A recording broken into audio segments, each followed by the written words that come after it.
I suppose the biggest enterprise we've been involved with over the last 10 years is a tripartite project to digitise early commercial radio.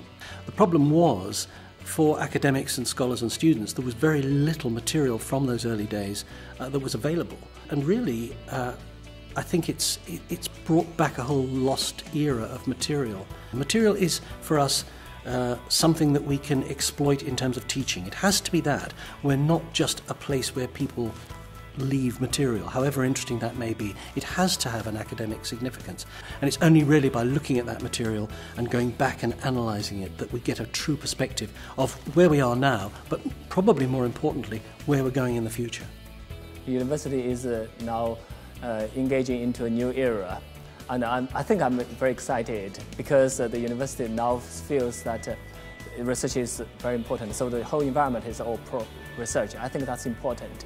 So what we try to do is try to improve these aspects. For example, to make tools so that the animator can develop realistic animation more easily.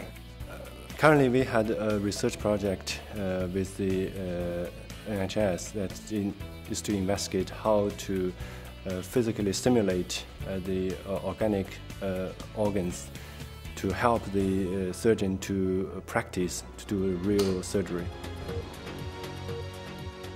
The BBC Trust has commissioned a review of BBC Persian television. It's a service that provides news and current affairs and cultural programmes for Iran. And the BBC Trust want to know how well the service is doing. It's only been going for a couple of years.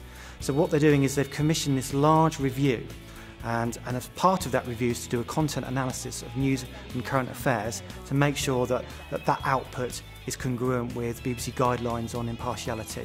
Particularly at a time of great political sort of turmoil in North Africa, we're looking at how the Egyptian protests are being reported by the BBC Persian service for an Iranian audience.